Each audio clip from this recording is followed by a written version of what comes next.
Today I'm going to show everyone how to make a sweet lentil pudding. It's a great dessert or sweet dish for any occasion, and this is perfect for Diwali, which is just coming up. So for the preparation of lentil pudding, I'm using moong dal today, and then you can use any kind of lentils like I mentioned. Um, the moong dal, I'm using 1 cup of moong dal today, and I also have jaggery, which is like a traditional Indian sweetener. But you can, again, there are several options. You can also use brown sugar or regular sugar, whatever is available in your pantry.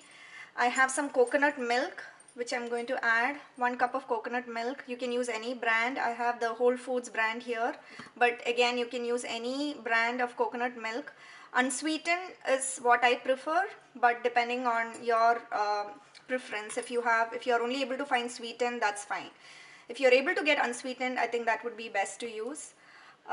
And for garnish today, for the lentil pudding, we are going to use nuts and cardamom, fresh cardamom that I have powdered here.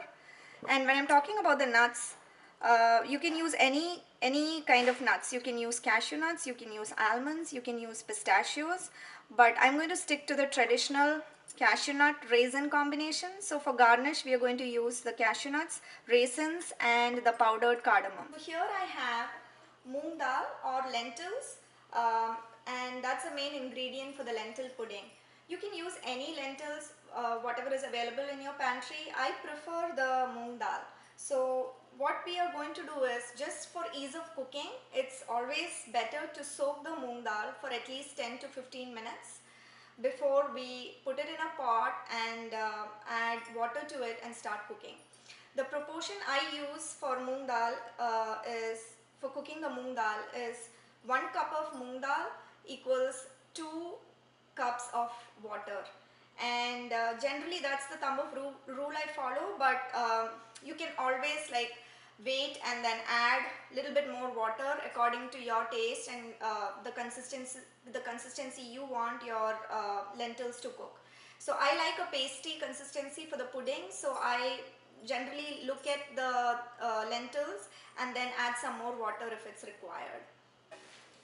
I have the cooked moong dal or the lentil, which you can see the consistency is pasty.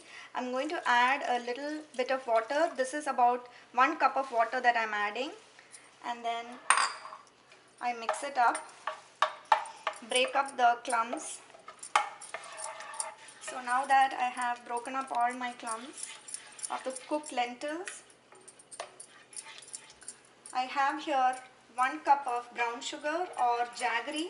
In this case I'm using jaggery, but you can use any sweetener like brown sugar or normal sugar that you use in cooking, whatever is available in your pantry. So I'm adding the brown sugar. It's always key to add very little at first and then mix it really well so that it blends well with the lentils. You can see it turns into a light brown color, and the lentil and the brown sugar is mixed really well. At this point, I would like to add the coconut milk. I have 1 cup of coconut milk here. The key to adding coconut milk is, as soon as you add the coconut milk, you want to like bring the flame down from medium to a low. So I added the coconut milk and I'm mixing it, and I'm also like bringing the flame down to a really low flame so you don't break the coconut milk.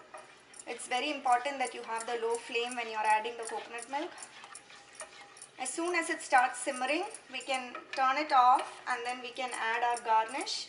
Clarified butter or ghee in it, and you can keep it on medium flame, and as soon as the pan is hot, you can first add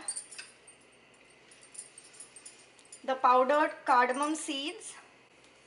So I have that here first. I'm going to add that in for the garnish, and then just mix it up well in ghee. And now I'm going to add the cashew nuts and the raisins.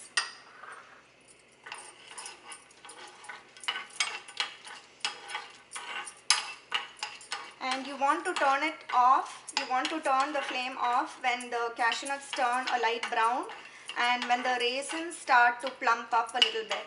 I'm going to add the garnish to the lentils which are getting simmered with coconut milk and jaggery or brown sugar in it.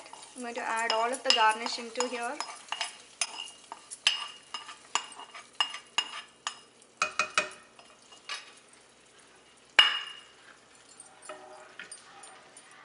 And mix it well. And you're all ready to taste a delicious sweet dish which is also healthy. It's a lentil pudding, so you can get better than that. And it's a very easy recipe. It's less than 30 minutes. I hope you really enjoy making a sweet dish for Diwali this year. Try my sweet lentil pudding and I hope you all really enjoy it. Happy Diwali to everyone from Carilicious Me and Ravanika, and I really hope you enjoy the sweet lentil pudding. It comes along with the Ravanika box, and please enjoy on the festive occasion of Diwali with friends and family. Happy Diwali!